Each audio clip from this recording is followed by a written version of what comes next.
Hard Hat's all about showing up to play hard, doing what it takes to win. If you want to cement legacy, win another. He's your third center. You don't want to pump him up too much, but it's hard not to. This is maybe the most I've ever agreed with you.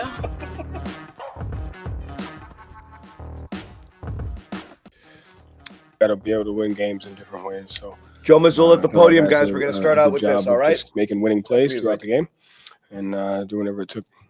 You've talked a lot about Jaylen Brown's mentality. He obviously had, monster game here after the way his regular season went with the knee and all of that stuff.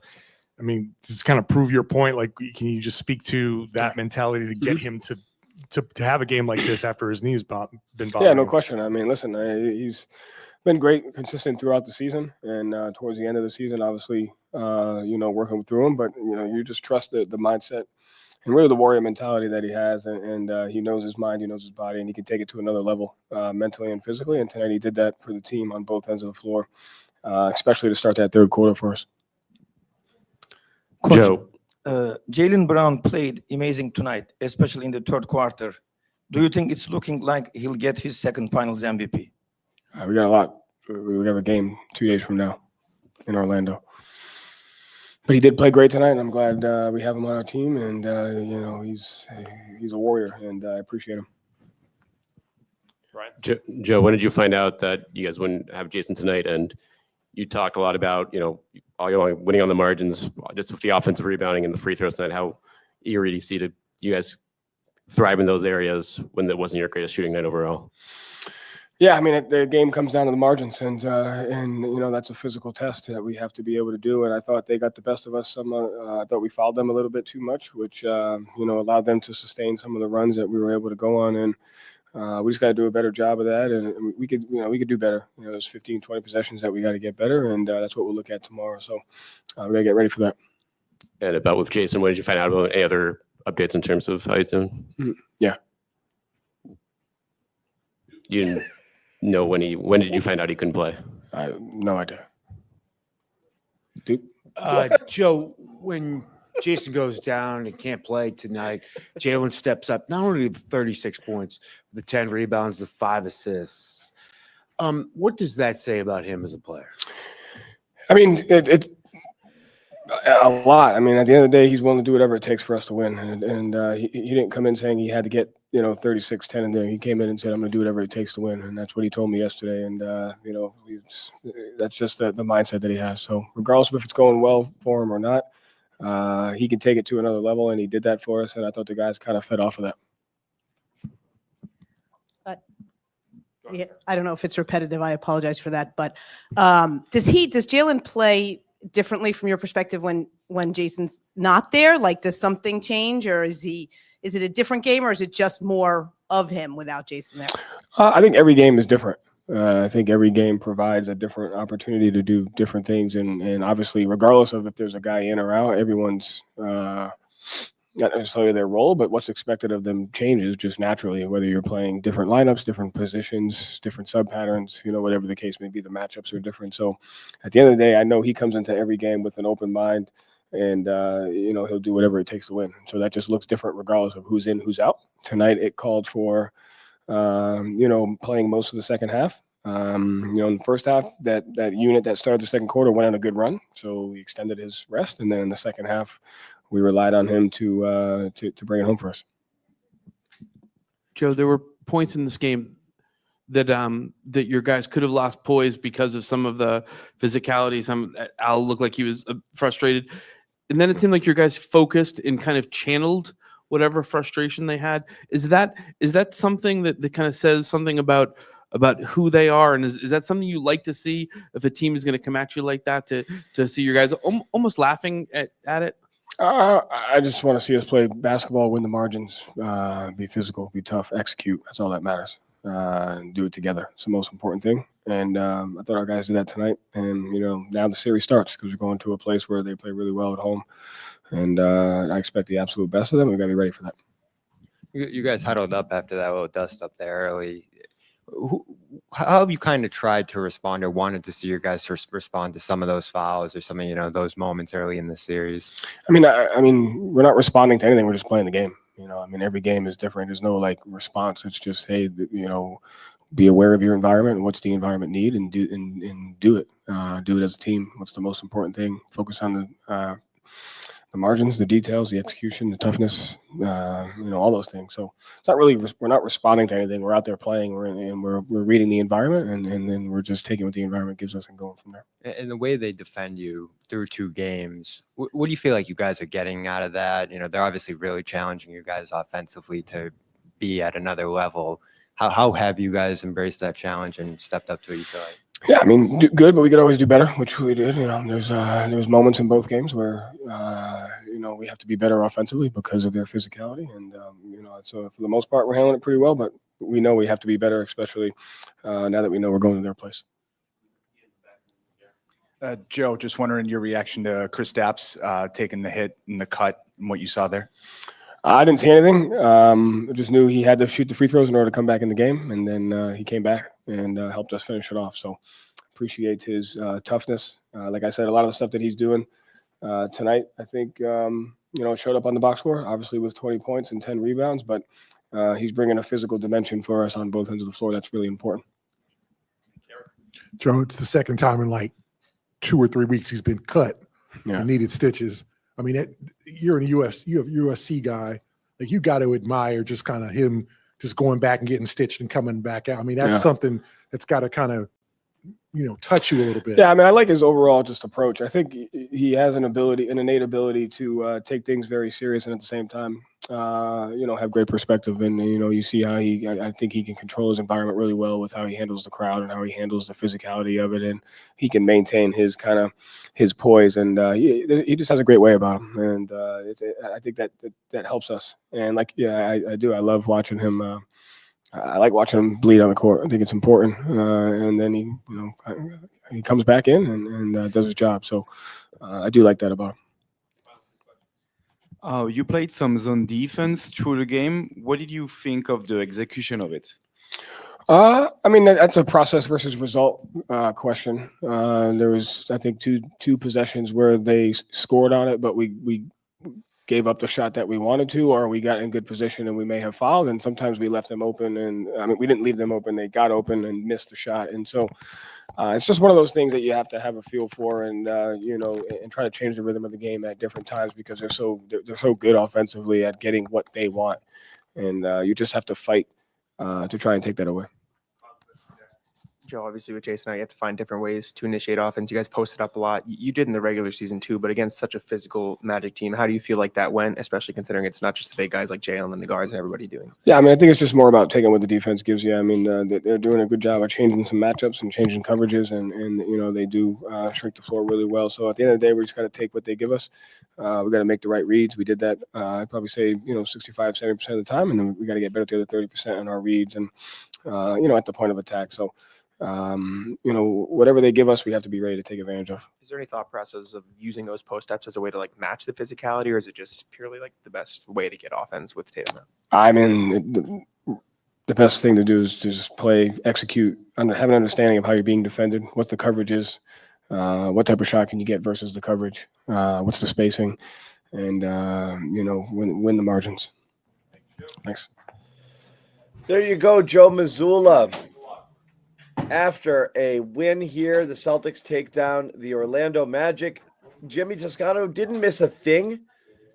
Came in just in time. We started the show because we wanted to get to Joe. And Jimmy, I'll let you start, because this was a classic hard hat victory for the Celtics. I tweeted it right when the game ended. This was my favorite game of the year. So just to check, can you hear me okay? I can hear you medium. Yeah, I think my microphone I'm going to have to play with my microphone, but as long as you can hear me medium, I'll take it. I can hear you. This was a hard hat win against a team that you actually need a helmet for when you're playing against this Magic team. I'm going to call them dirty at this point. Yeah, they listen, they can't beat you the fair and square way. They gotta reduce themselves to cheap shots, unnecessary roughness, the whole nine, and so I tip my hard hat to these guys. Hard hats, lunch pails, steel toe boots. Porzingis could have used one of these tonight out there in the court, certainly. Love what I saw. A team that, one of the things we've said over the last few seasons, that the Celtics team sometimes lacks a bit of a toughness, right? A little like edge to them. And it feels like they can get punked out there at times. But I got to say, I don't know if I feel like this was a message that they were able to send back tonight where it's like, no, you're not going to push us around. You're not going to play dirty. If you do, we're going to match it. And we're still going to beat you at your own game. And so I love this win as well, John. And I love that the fact that they did it without their best player in Jason Tatum. And I know we're going to get into that, in this show. But Jaylen Brown stepped up tonight the way all-star players need to step up. He put the team on his back, if you will, in a number of ways. And this is what this guy's been known for. He's shown up in these big playoff games in these series over the last few seasons. And this is going to be one that you're going to look back on and say, on a game where you weren't sure how they were going to be able to play without Tatum. We all know that the best lineups are with Tatum in there. And for them to really dig deep and figure out ways to, again, this is a Magic team. It's not, we understand that the Magic are the Magic. They're not a high-powered offensive team, but they do have some guys in Banchero and Wagner that can really figure out ways to score, at the end of the day, especially Banchero. So I tip my hard hat to these guys coming out the way they did. It was a hard hat type of an effort, all hands on deck, certainly with Tatum out of the game. And now you go, you did exactly what you needed to do at home. You took the first two games. You kind of at a point now where if you're the Magic, what else can you really do, right? Except be more dirty, which hopefully they don't. Yeah. And then we go from there. Yeah. So again, I agree with a lot of that. And I think there's so many things you can draw from in this game. And there's so many reasons I loved it, but I have to start. I got to start with an apology cam, Jimmy. I'm going to start right out of the gate. Wow. Apology cam. I'm going right to it. Here I am. Love it. Here I am. I absolutely love it. I did not think the Orlando Magic could score 100 points, and I was wrong. And for that, I apologize. That's the apology. Okay. Yeah. No, I like that. You're right. Big of you. I'm accountable. So I wanted to put that out there. Yeah. But I will say this. It's one, why I liked it. I loved the tough thing. That was my favorite part about it is the Magic tried to pull you into the mud last game and you did it, but it was like you kind of did it their way and they just had to suck so bad to lose the game. And you didn't play great. You got a good game from Derek White, some heroics from Pritchard, but it was just an ugly game all around. This was a game where it's like, all right, we'll get tough too. And they did. I thought Horford came with extra fire tonight. Obviously, Brown, we'll spend a minute or two on him later. And then a bunch of other guys, throughout the game, they just came out and they played tough. You've got literally one of the most memeable moments ever with Kristaps Porzingis getting bloody and coming back and smiling and laughing on the court, which was terrific. He's like Bane. He looked like Bane out there. But the other thing is, like, you talk about mood, right? Like, mood after game one, it looked bad. Brown, we said, looked okay. We thought he was fine, but you wanted to see a little bit more. And then Tatum gets hurt too, and now you've got double bone bruises with your two best players. And so you're super worried about how this is going to play. How this is going to play out. Like, how long is Tatum going to be out? It was surprising to some people that he was listed as doubtful. He didn't even warm up. He didn't shoot. So like the mood is weird. And then it's like, okay, well, this is going to have to be a Jaylen Brown game. And like, it would have felt really shitty if this was a Jaylen Brown game and Jaylen Brown was limited, didn't have it. He's trying to make it happen and it didn't. And the opposite happened. Like, he was phenomenal. And not just like phenomenal, like forget the threes, like fine, the threes fell and that was great. And he had a couple of those great, like step back threes and this and that. He just looked like that, the hesitation, the athleticism, the stop and the going to the basket stuff. We haven't seen that in several weeks from Brown, like not at all. You've seen a flash, right? Okay, wow, he finished with his left. That looked good. Like glimpses, snapshots. Like, okay, that looked a little like Jaylen, but not for an entire game or not for a sustainable period of time. He looked like that the whole game. You had the full Jaylen Brown experience there. Going to the basket, circus shots, pull-ups, contested twos, the pull-up threes, a whole lot of everything. And he's matched up defensively on Ben Caro for a lot of the night as well. So like you had the full thing. So you went from, and like all of the medical stuff on Tatum is like, this is the kind of thing that'll bother him for a week or so and he'll be fine. Now you've got a 2-0 lead. You don't have to rush Tatum back if he needs another game or whatever to get himself right. You're not super concerned that this is a long-term injury. And Brown looked like himself again.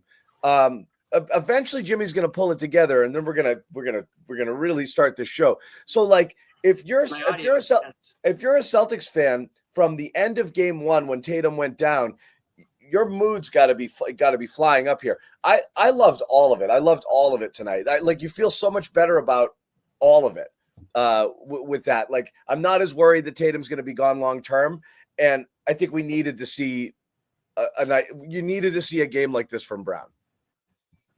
Wait, so what is it that doesn't worry you about Tatum? Just the fact that you got a better performance without him, or you just don't think it's two things. One, everything that's talking about it after is it's not the kind of thing. It's not as like the Browns thing being more contact and the pounding and this and that is the type of thing that can linger a little bit longer and be more of a hindrance. Seems like most people are saying like, oh, the thing in the wrist here, it after a few days or a little bit of time, this will probably kind of dissipate on its own. So it doesn't feel like it's going to be as bad. He missed a game. He can miss another probably, and you're probably going to be okay.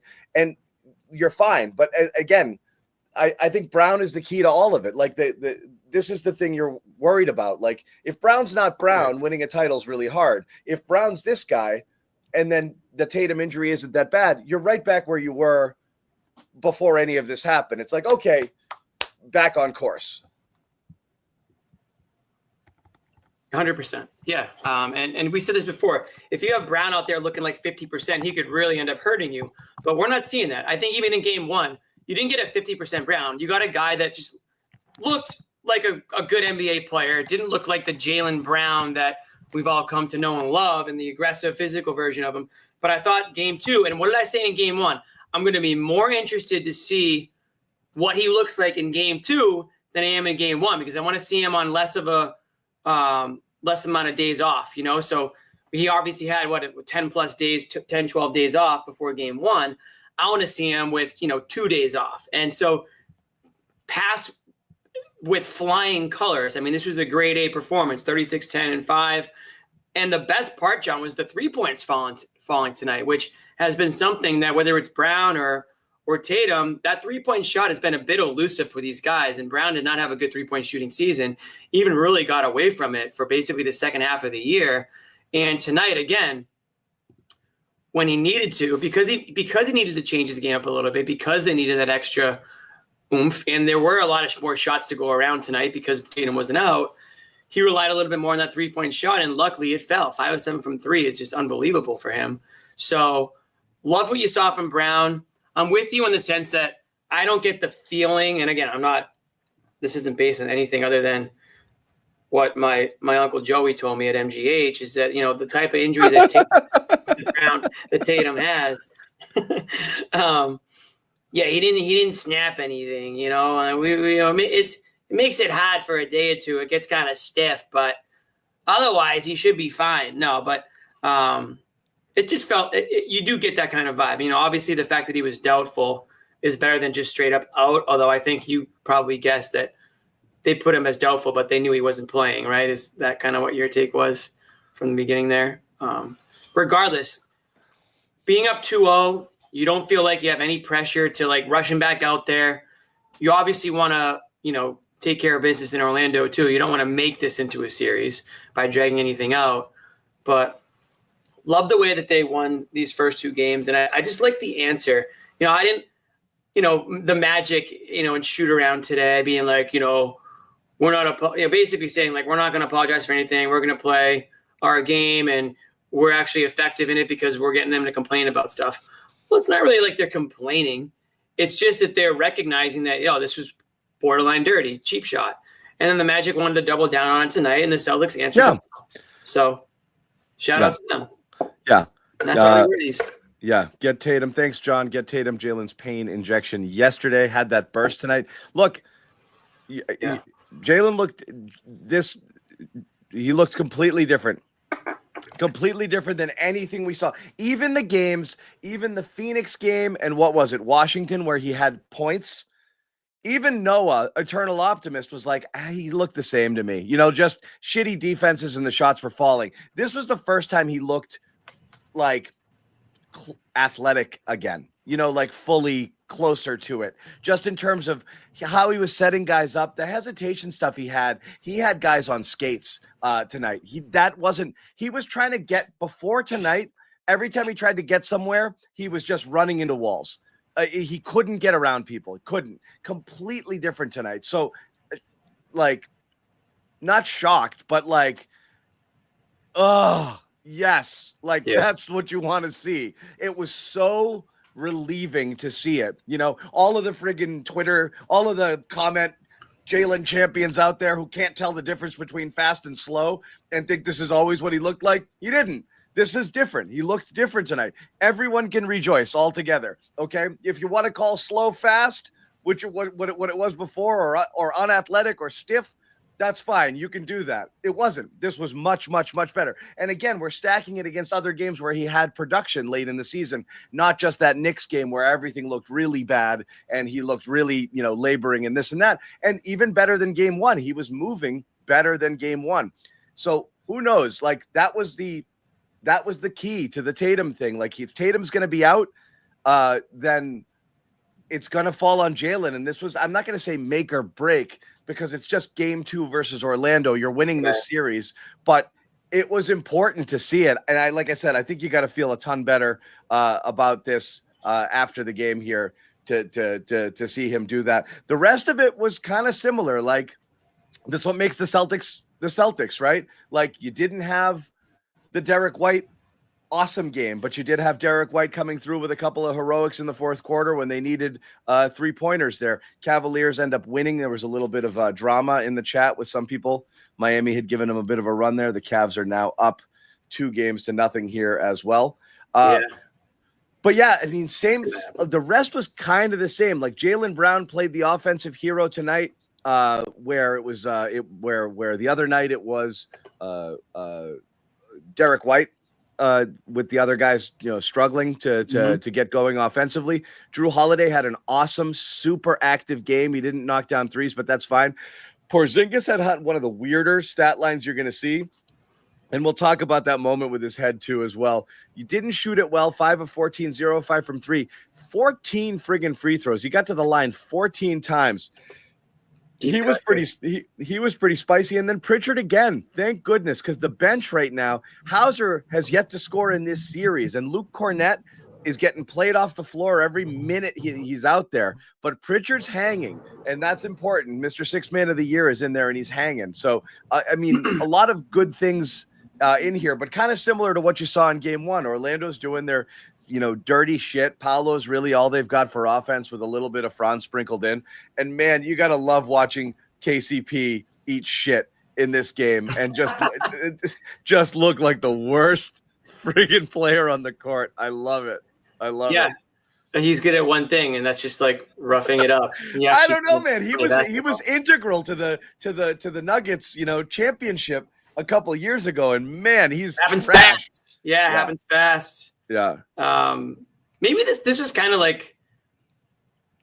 almost the perfect opponent for the Celtics in the first round, because toughen them up. Yeah. Take up exactly. Just don't get hurt. Right. Obviously you don't want it to go that far, but just wake them up. This is playoff basketball in the sense where it's physical, it's intense. These guys are going to try to get under your skin. You're going to need to band together. You're going to need to overcome whatever frustrations are mounting due to the opponent, but also a winnable team. Not to the point where you're worried that they're going to actually beat you, but you still have to show up. You still have to snap out of whatever sort of regular season daydreaming you were floating in for the last 3 months of the year. It is a bit of a wake up call, at least in that sense. So I'm glad that this is their opponent, but I'm even more glad at how they've showing up in these first 2 games, with a little bit of, obviously with a little bit of health issues and things of that nature, but the star players showing up. And again, it was a lot of Jaylen Brown tonight. And feels like Porzingis has one of these moments now, like once a month, where he just gets, and John's gone, I guess, but Porzingis has one of these moments once a month where he gets into the game, gets completely, something goes on, but he relishes the moment so much. Or this guy, he feels like he should be on WrestleMania. Like they just had WrestleMania, I think, on Sunday. Feels like at some point he's going to show up at one of those WrestleMania events, John, because he just loves. First of all, he looks like it. And look at this picture. Looks like he just took a baseball bat to the head, and he just gets the crowd into it. They get fired up. It feels like a playoff atmosphere, and he eats it up. And this guy was like built for these moments. So I love seeing that. I mean, I can't tell you, how many people were shooting off text being like, oh my God, are you looking at this right now? Look at Porzingis. It just feels like, again, welcome to the playoff sort of moment there. That's going to be in the highlight reel, in the championship DVD, knock on wood. And this guy plays to the crowd like crazy with this. That's stuff. what it is. He's a showman. It's just, the great showman. He's going in. He's high. I mean, even before this, he got fouled hard one time, goes into the front row of the seats, and instead of like turning and retaliating and puffing his chest and being tough, he just decides to high five all the fans while he's in there, and he comes back, and everyone's like, ah. And then this thing happens, and he's literally laughing on the way out about it. He's gushing blood. He's psycho. Blood. My. It looked like he had horns going down. One the of back my twins, blood. One of my twins ran screaming out of the room when she saw it. I was like, "It's okay, honey. The unicorn just lost his horn. He'll be fine." But that's great. And then he comes back. I've never seen anything like that. When he comes back, and there's a picture on the right here with that bandage, and I wish you could see it a little bit better. But I mean, everybody saw the game. He's got blood caked over the top and the back of his head. It's still on his nose. They didn't wipe it. He just had to come out and shoot the free throws and then go back in and get stitches. That's just hockey player shit. He's doing it with a smile on his face, which was the best part about it. And, it was the whole thing was great. And, Twitter obviously had a ball with it as well. And some of this stuff is great here with these these wrestling memes here. Oh hell yeah! Look at that. Every 5 games or so. This next one's my favorite. Yeah. This one's from Fight Club when Ed Norton gets fired. And he's after he fights himself in the office and he comes out of there. We can't get it on the screen here, but anyway. This stuff was great. This stuff was fun. So yeah, this was awesome. This was awesome. This was awesome. But I mean, you need those moments in the playoffs. That's legendary. That's legendary. Stuff. That's like gonna be like. It's like the KG. Remember the knuckle push-ups, and then Rondo did it after. Like you get those moments, then you look back on, and that's what gets it. And you could see how fired up Tatum was watching that. Watching Porzingis come out there after that and hitting those free throws, and that's what you rally around. That's what brings teams a lot closer. And so, getting through that, coming out with the W again. Another Magic hung around, but I don't think anyone once that Celtics went on that run in that third quarter there. I don't think there was many people thinking that Magic had enough in them to be able to climb all the way back in, and they didn't. They just don't. They're just not equipped to. They're not. But again, the Celtics. They're not. Celtics just playing an extra level of intensity, which again you don't see it a lot from them because a lot of times they don't have to, John. A lot of times they can just rely on their talent and beat teams that way, and I'm sure they obviously still can when it comes to Orlando as well. But in this case, they actually do have to rely on a little bit more toughness than I think they've had to in past seasons or in past games. So that's what I really like this Orlando team has got out of them. And it's a good precursor to I think, the second round too, because whether you get Detroit or New York, those are physical teams too. Those are athletic teams, and those are teams that are going to try to beat you the same way. Because again, it comes down to offense. The Celtics offense is going to be better than those two. So they're going to have to find other ways. And the Celtics need to respond accordingly. Yeah, you're right. Like if you have two, especially offensively, because the Celtics, what I love too is, Orlando's offense is not great, but the Celtics really clamped down defensively too, even though Orlando got to their magic 100, which I didn't think they would get to this entire series. You apologized. I did. I owned it. Yep. The only thing you have to apologize for. I owned it. That's it. But they played tough too, but you're right. You don't want it to get tougher. Yeah. A lot of people were talking Schilling blood. If I had fucking Schilling can go. Wasn't even blood, man. Schilling's ketchup sock. I'm not even getting into that. I love that stuff. Yeah. And no, what's funny is actually, if you guys want to read it, Bobby Manning wrote a really good article for CLNS Media about Kristaps Porzingis. It's on the website right now, kind of chronicling, his good timing. Journey last year, and just talking about how gruesome that injury was, and that the surgery that he was about to have, it looked like basically like he was getting his leg amputated. It was a significant surgery, and playing on it, they were like, "Are you crazy, dude?" And he's like, "I'm playing." And it was really, really bad. Like nobody thought that's a thing that he should do. And they're like, I guess you can't mangle that mangled thing any worse than it is. So he did, but it was a significant and severe injury that he tried to play on. And it was not pretty, but a really good article from Bobby. Real quick, while we have a minute and we're waiting for the podium here. Yeah, you guys should read that. I'll let you know. We'll have great time. Yeah, great time to get into. Yeah, Bailey, you can throw that link in the chat here. Great time for people here to get involved with Prize Picks now that the basketball playoffs are underway. Best place to make real money, putting your sports opinions to work. Pick more, pick less. 2 or more players. It is that easy. And you see it on the screen. You play 5, you get 50 instantly when you download the app and use the promo code CLNS. Once again, download the app, use the promo code CLNS, play 5, get 50 instantly right into your account. You do not have to win. It's that simple, fun, super easy to use. So check it out. Promo code CLNS, play 5, get 50 instantly. Run your game with Prize Picks. Getting back to it, Jimmy Toscano. And let me remove this. Here from this game. Yeah, I love it. I loved all of it, Jimmy. I really did. I would say you want to talk about minor annoyances.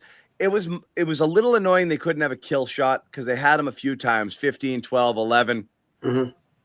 So it was annoyingly close, but it also never felt like it was going to get away from them. Because it's the Magic. And you're not going to fault them there because, again, playing without Tatum changes everything that they do. Right. He's the center of their universe offensively. I mean, we've talked about having to survive Tatum minutes in games when you have your full lineup against good opponents. Now you've got to do this. And it throws everything into complete disarray, just in terms of how you run your offense, running things through him, letting him read and react, the gravity that he has here. It can get ugly. The ball can stick sometimes. It doesn't move as well sometimes when he's not on the court. And then on top of that, it kind of takes your bench out of the game a little bit too. And it's not like Hauser and Kornet had good game ones with Tatum out there, but Tatum didn't play well himself. But those guys need Tatum to survive. And when they were out there without him, they were really, really, really struggling. So it's almost like you're eliminating like 3 players at once when Tatum's not on the court. So even though it's Orlando, it's still challenging. I mean, it's a big challenge playing without Tatum. 100%. I mean, that's why I think Bobby was screaming, right, to the last month of the year. Give Tatum some rest, let the team play without him a little bit, try some different things. But Tatum wanted to keep playing, and that's fine. It all worked out in the end. But you did wonder, and when you look at the best 5 lineups or the top lineups, the top 5-man lineups on the Celtics this year, I think Tatum's in just about every single one of them, right? If I recall, looking at that graphic, I think there was maybe one that he wasn't in. But to your point, everything goes through Tatum, right? When he's out there on the court. They play a certain style. He's got his hands on the ball in some capacity almost every moment. Obviously when he's out there with the bigs like Kornet, him and Kornet have a little thing going for a while, but it's different with him and Jaylen Brown. Like Jaylen Brown, when he's not on the court, the Celtics style doesn't necessarily change completely if Tatum's out there, because again, he's more the catalyst of things like that. But when he's not out there, you can definitely see how things need to be differently. And again, call it whatever you want, but I thought Brown had to play a little bit of the hero ball mode tonight because they are less of a move the ball around team. They are less that style when Tatum's out there. They are a little bit more, okay, I'm going to give it a shot this time, or, I'm going to be a little bit more ISO than we probably would be if Tatum was out there. So credit to Jaylen, credit to Joe and the rest of the guys for being able to adapt like that, because they didn't do it a lot this season because Tatum was healthy for the most of the year and he wants to play. And that's one of the reasons, a couple of the reasons why. I don't know if we mentioned Pritchard, but I thought Pritchard was a nice little catalyst for them in the fourth quarter tonight, John, too. I mean, I don't, you're muted. Pritchard's playing his ass off. Real quick, I'll hit up your Pritchard thing. I had put a super chat up here. I've sent super chats. Thanks, X3. To criticize JB, I'll give him credit. Very nice. Put your money where your mouth is. Wow. I like it.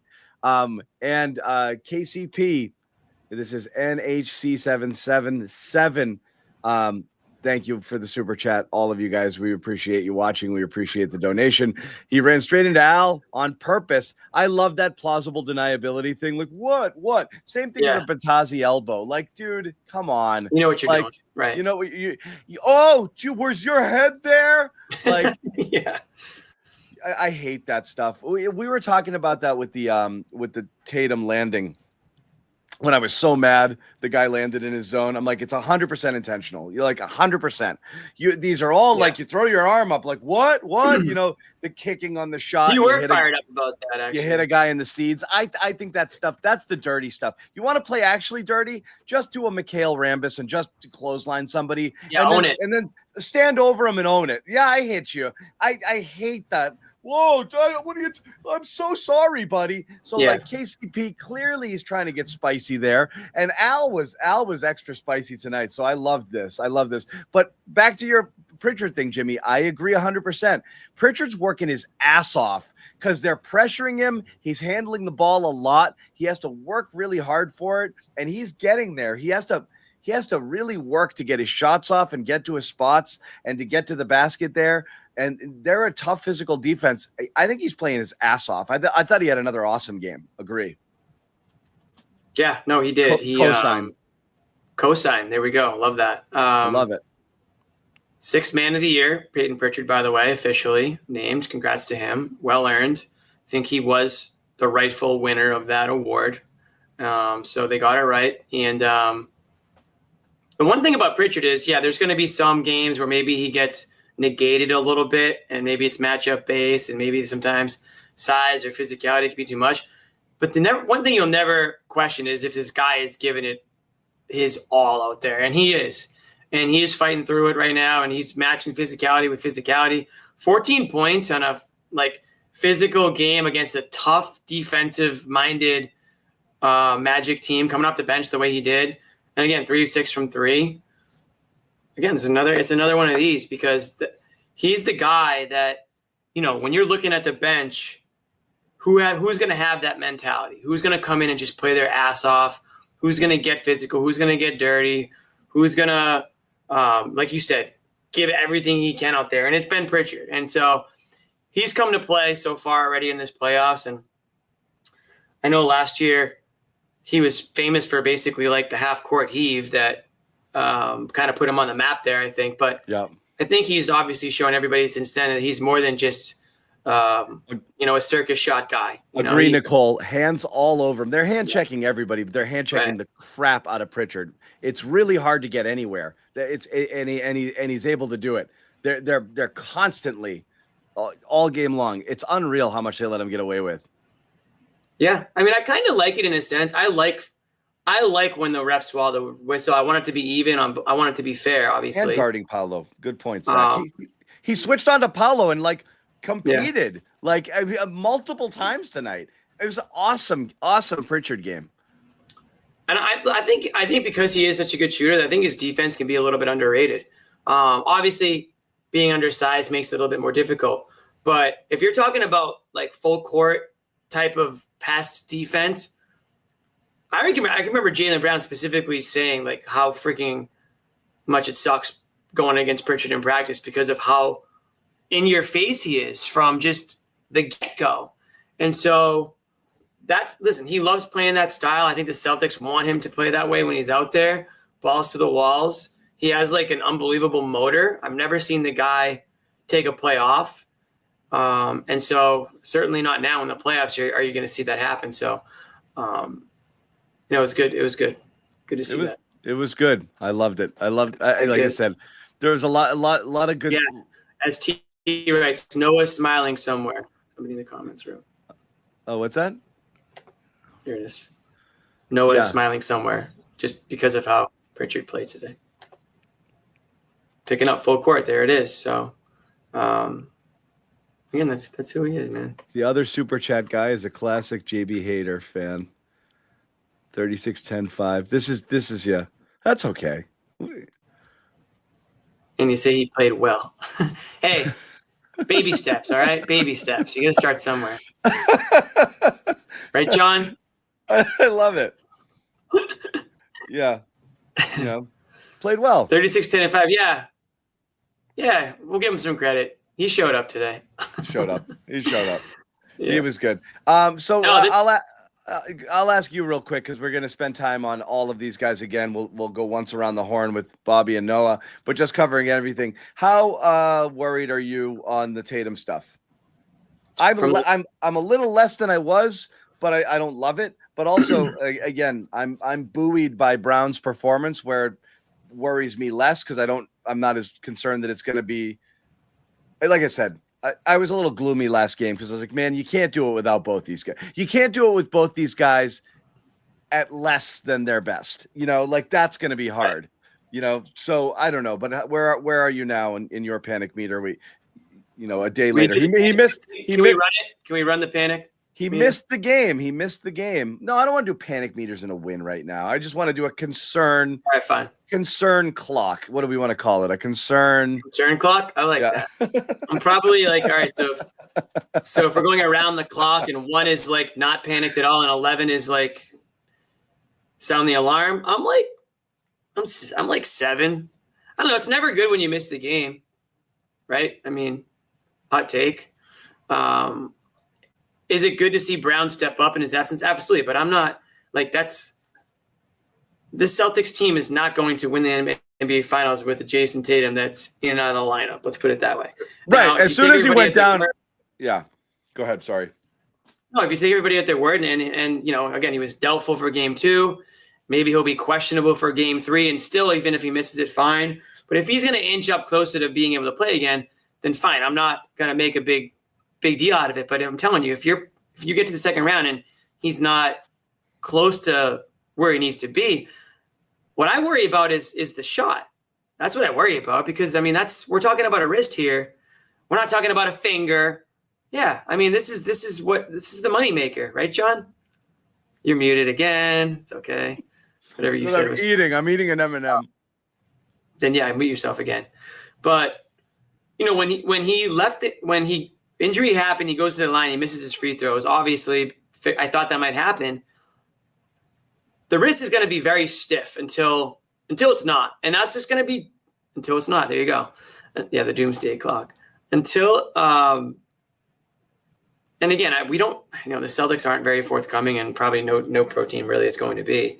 And I'm not going to sit here and pretend to know the level of pain that he's dealing with. But I'm going to have a little bit of a panic until I see him out there and until I see shots fall.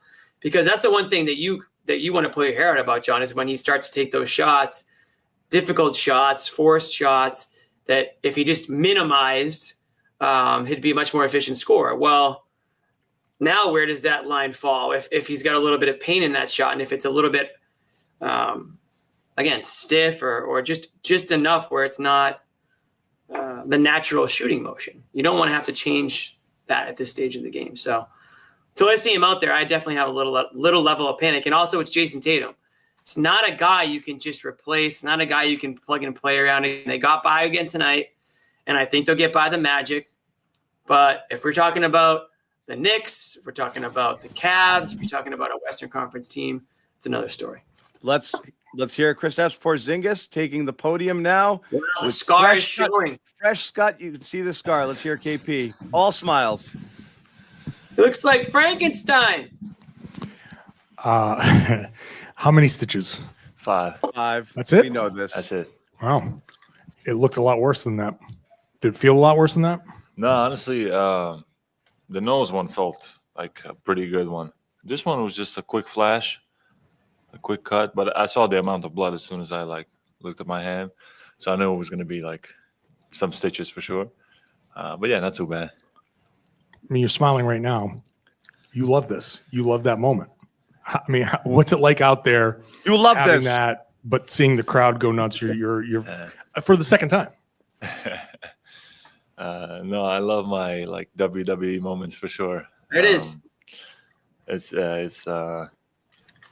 just happens in the game, you know. And you know me, like I always love engaging with the crowd, and I already knew like getting hit again, blood again, like crowd was gonna just go with it. So it was cool. It was fun. Can you talk a little about winning the game within the margins tonight and kind of the overall effort, the physicality, and obviously being cut, evidence of that, and how you guys met the challenge there without JT? What were the keys? Yeah, very physical game, but I feel like at least we didn't have a good game offensively. We had some like good moments. D. White got hot for a little bit, JB, but overall we just we didn't play up to our level. This is what I feel, honestly, and I expect us to be better going forward. But yeah, it was a tough physical game. Nothing easy on either side. Every rebound is a war, and it's gonna probably be that way for the rest of the series. How have you guys wanted to respond to some of the physicality? Obviously, there's a scuffle early between Al and KCP there. What was that moment like for you guys, and how have you wanted to respond to some of those moments? Yeah, I mean, we're gonna be us, you know. We're not gonna let anybody like punk us. And we expect teams to be doing this kind of stuff, to get in our heads, to try to provoke us, to try to maybe get some reaction out of us, some technical, maybe something. You know, it's an emotional game, obviously. So we weren't surprised, but we're not gonna, we're just not gonna take it. So it's gonna, we're gonna hit them right back. You had a much better game tonight. What did you take from that first one, and how did it go better for you in this one?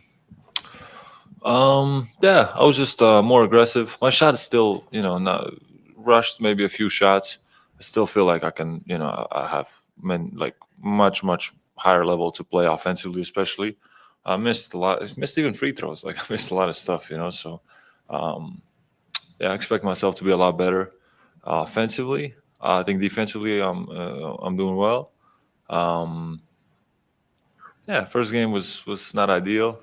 Maybe a bit too passive in some moments also. So just staying aggressive and finding my rhythm. Toward the end of the regular season, you said you admired Jaylen's warrior mindset, but basically you questioned whether he should still be out on the court. Just from your perspective, what has it taken for him to prepare himself for these playoffs? How much has he put into it? And then to see him tonight carrying the burden that he did, what did that do to energize you guys? Yeah, obviously he always like transmits this kind of energy. He's willing to like leave it all out there for the team and sacrifice, himself, his body, for the game. And everybody respects that, obviously. And he was leading us today on both ends, and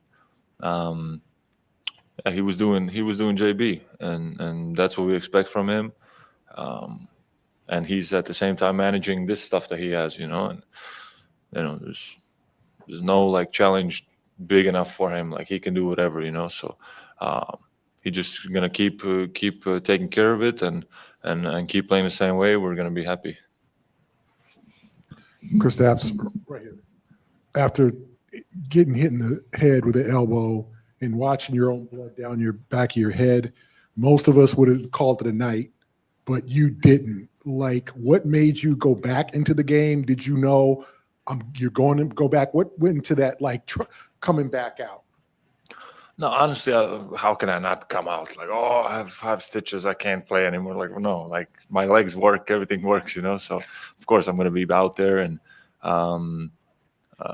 yeah. And as I said, you know me, I like these moments, you know. I come back out again, and get a little love from the crowd, you know. So yeah, it's just it just happens within the game, and if this is not going to stop me, you know. So I'm going to keep going. And was a smile to the crowd to let them know you were okay? Was that a kind of a No, I just smile because I was like, again, all right, Yeah, 12 free throw attempts you had in the first half, or more than you had in most games this season. Was that a point of emphasis for you, or was that just kind of going into that aggressive mindset you were talking about? Free throws? Yeah. Just more aggressive, more fighting in the post against smaller guards, and even there's some of their bigger players. So just being ultra aggressive in the post, offensive rebound, and getting some of those free throws just from some of the dirty work, like fighting, rebound, and yeah, they added up pretty quick, honestly. And even in a regular season, I had like a similar game to this. I also had 12 out of some free throws, kind of like double my average almost, so it's just the type of basketball they're going to play against us. And this is what I have to do to try to compete with us. The way Joe described it, I'm going back to the cuts, sorry, is that you do a really good job of taking the game and everything very seriously, but also maintaining a perspective and how you can enjoy those moments. How do you do that? I think because in my career, I've had a lot of ups, but I've had a lot of downs, and I've been out with injuries and this. And so when I have the actual moment to play basketball, I try to enjoy it to the fullest, I'm smiling, I'm having fun, I'm trying to engage with the fans. So it comes pretty naturally to me, and especially playing here in Boston, getting this love. And it's just, for me, it's like, yeah, it's like no better place to do it, on the biggest stage and getting all of this love. It's like, this is what I dreamed of, and especially with my history, I enjoy every moment on the floor to the fullest. Thank you. Thanks. Kristaps Porzingis, 20 points tonight, 14 free throw attempts, 5 stitches. Nice night at the office for KP, who again remains and will continue to be by far the best interview here. And I put this up from Fred, one of our longtime viewers.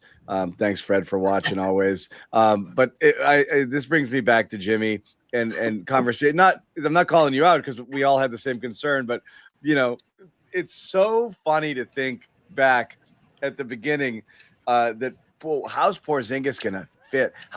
How's he gonna fit in the locker room, kid? In Jimmy's words, I think exact words, I hear he's kind of a dink. Yeah, guilty. I hear he's We'll put the kind of a apology dink. cam up for that one too. Like we all were. We're like, I don't know, this guy, he's kind of worn out his welcome. Isn't that the thing? How in the world did anybody, like, unless he's matured tremendously, and obviously you're going to mature the older you get, but like, how in the world could anybody have ever said anything negative about this guy in terms of his personality and his attitude? He's just the biggest breath of fresh air ever. It's unbelievable. He embraces all of it, every single bit of it. It's unreal. From his friendship with JB, when they can like be light and giggle with each other. JB doesn't giggle. He's not light, and Porzingis brings that out in him, the embracing the fans, fully understanding all of it. Moments like these, the Warrior stuff about coming back on the foot last year, like he's already legendary status in 2 years, Everyone looks ahead. It's like, well, you're going to have to break up the roster. It could mean getting rid of this guy. Can you imagine this guy not be? I can't imagine Holiday not being here either for different reasons, even if that is the reality of what's going to happen with this team. Well, Porzingis is like, it feels like he's been here forever. Right. He's it's like the folklore of the team now, right? He's like kind of ingrained in it, like the legend. Forever. Yeah. When you look back at this era, however long it goes, you won't be able to talk about it without talking about Porzingis, much like, our parents wouldn't be able to talk about the 80s without talking about, McHale or Parrish. He doesn't have to be the best player on the team for him to be a huge part of that team and a huge part of winning and part of what made them one of, if not the best teams of this era, however long they're able to go here. And the reason why I probably got that impression of Porzingis, it's not really his fault, but I think that was probably the vibe that we were getting from the fans of those teams because he was in some bad situations. Drafted out of the Knicks, immediately had this target on him, and you know how Knicks fans can be. Who the he's this Pingus guy brought onto the team, and yeah, he's supposed to save, he's all this stuff. He's supposed to going to save the Knicks. He's going to make them into a contender, and it didn't go that way. And he had super, super high expectations set on him right off the bat that I don't think most rookies can ever reach. Then being in New York City was a bad recipe. It didn't work out there. Then he goes to Dallas. Same thing. Ends up in a situation where, for whatever reason, didn't find success there. Apparently there was, and again, I don't know, apparently it wasn't true, but did he have a good relationship with some of his teammates? Did he not? We'll never know, I guess. But it seemed like he was going from team to team at the time. Fans weren't huge on him. Teammates didn't really necessarily I never really heard any teammates say anything great about him up until Boston, to be completely honest. He had a good season in Washington, and then the Celtics took a bit of a risk, and they traded for him. And the risk wasn't personality-based. It was health-based, physical-based. And we've seen him in and out of the lineup due to various injuries since then. But right now, he's healthy. He's happy. The team is winning.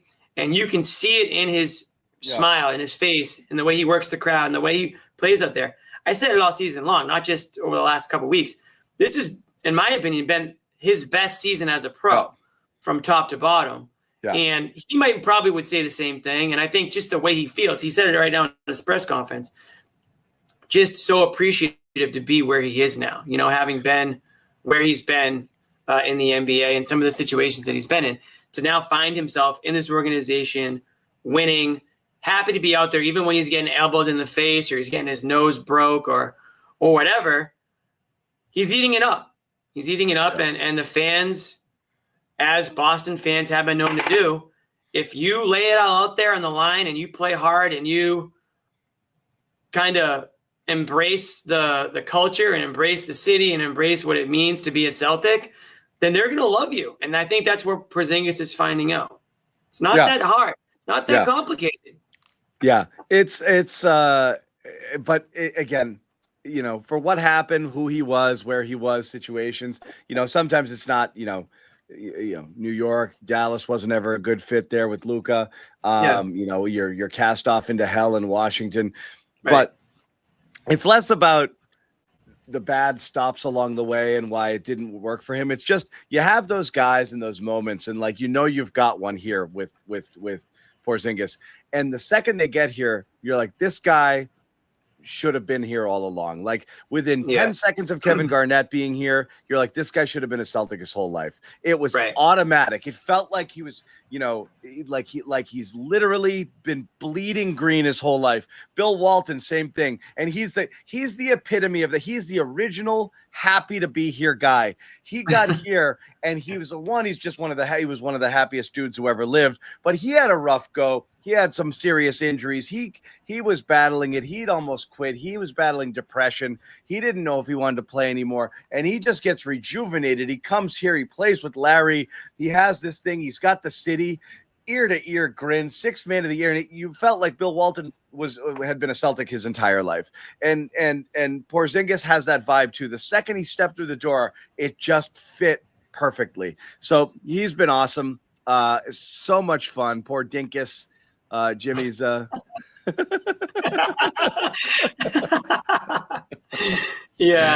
And by the way, and it is on video, so I can't deny it, but I didn't call him that. No, I just said I hear he's got a reputation of it. Yeah, isn't he? This is actually before they traded for him. This was at the trade deadline. Yeah, we were talking about it. Yeah, we were talking about guys the Celtics could potentially trade for at the deadline. So this was the season prior.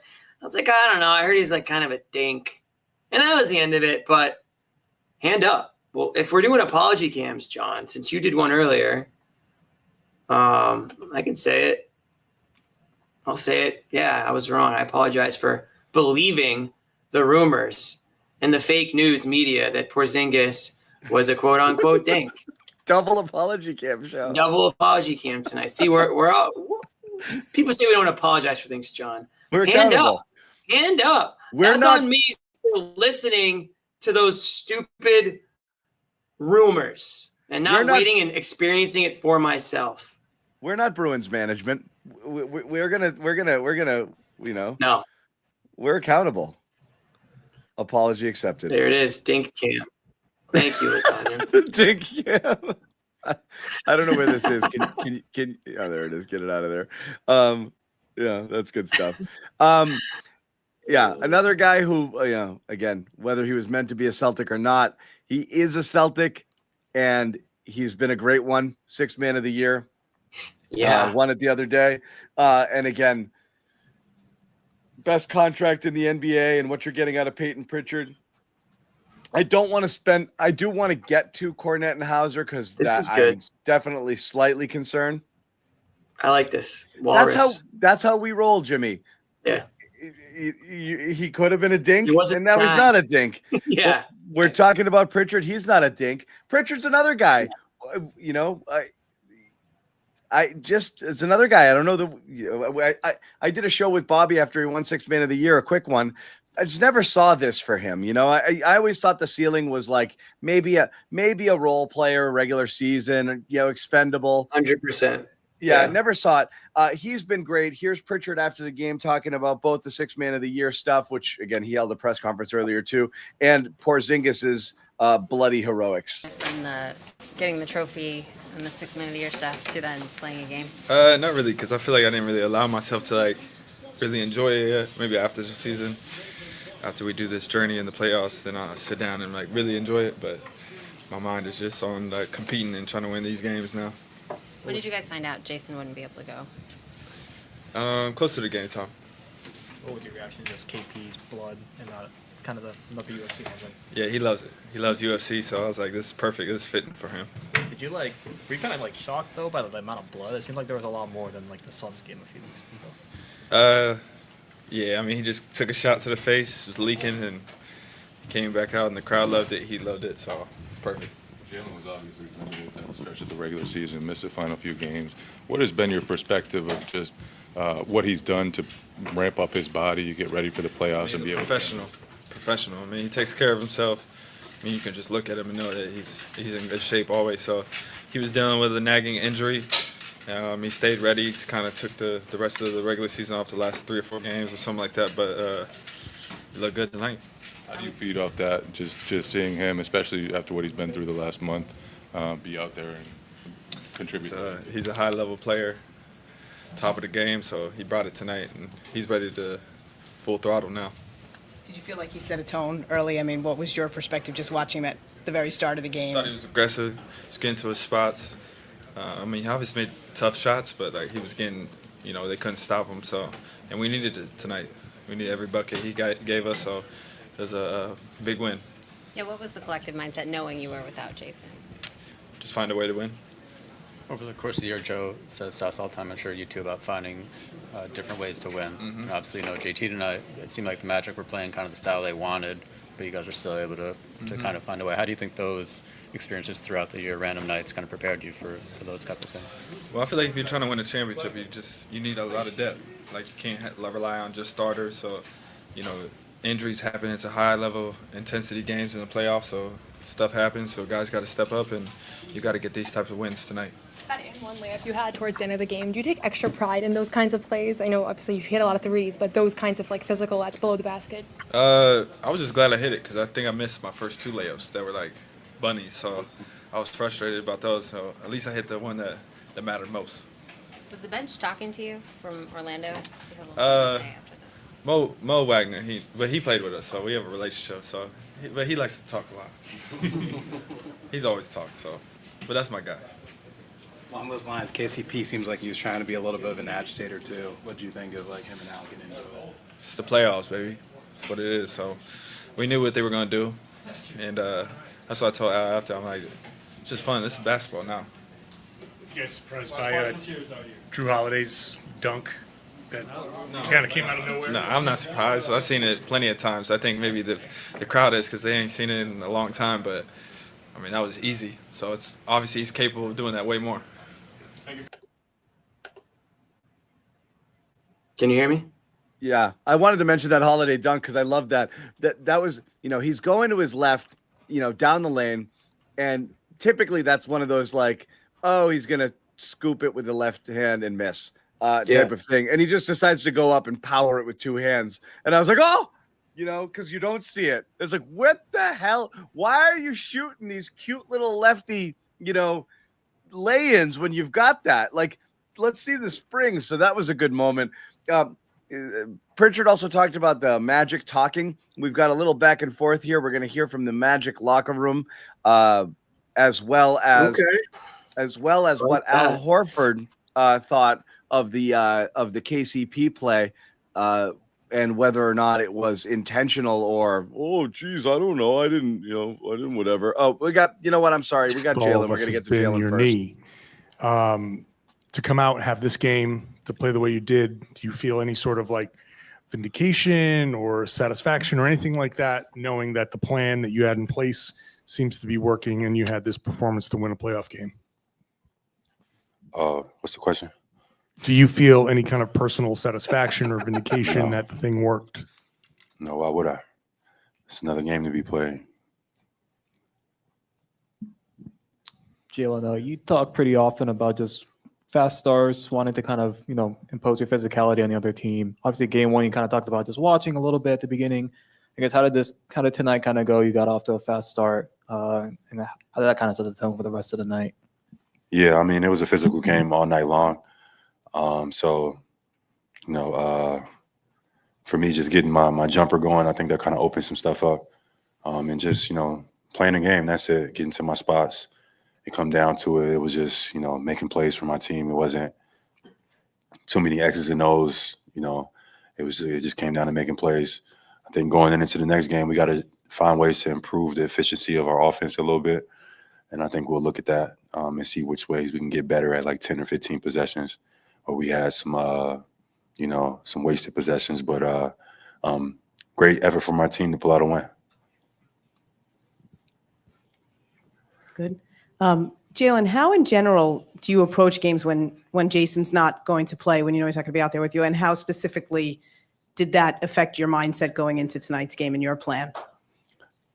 Just no different. Obviously, JT is, the offensive leader of our team. We all kind of play off of him, but, any given night, I could, rise to the occasion. I just do what the team needs me to do. I've taken that mentality, and I think sometimes people, think that's like the only thing that you can do. So, tonight I got lucky, I guess, but we'll be ready for the next one. Why do you say you got lucky tonight? I mean, made some shots, some tough baskets, but we got to be better for game 3. Joe said that you went up to him yesterday and said, hey, I'm going to do whatever it takes to win tomorrow. What kind of compelled you to do that, and what did that look like for you on the court? I mean, it's the playoffs. What am I supposed to say? Was I supposed to say something different? No, but he just said you made a point of coming up to him. It sounded like something that doesn't usually happen, that you went up and just said, hey, tomorrow night I'm doing whatever it takes. Yes, sir. So what does that look like for you on the court? That's every night. You know what I mean? It's the playoffs. It's win or go home. We got a lot of people that, cheering for us. It's a lot of people around the organization that put a lot of energy and effort in every single night. It's whatever it takes. Jaylen, do you and the guys inside the locker room take exception to Orlando thinking they can beat you guys with physicality? We should, yeah. I think so. And Orlando's a good team. I give credit to them. They play hard and they don't go away. And they are very physical and they're a good defensive team. So we do we do get up for that challenge. But yeah, we got to stay in the fight. And on the road, it's going to be even more of a test. So tonight we did enough, but there's definitely a lot of room for improvement.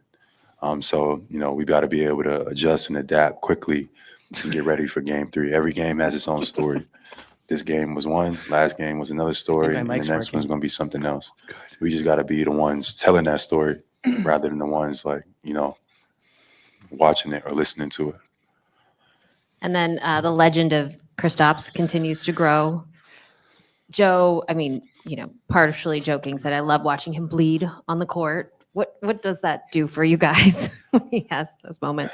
That's great. It's a great sign. KP battled all night. He had physical possessions, timely baskets, and he probably left a couple baskets that he had on the table. But he came out and competed, and that's what we want to see.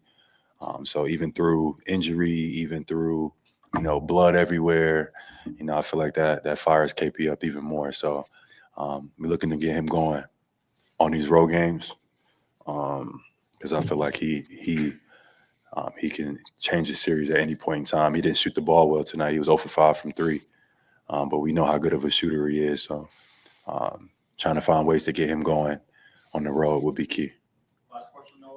Jaylen, we've heard a lot from your teammates about your Warriors mindset.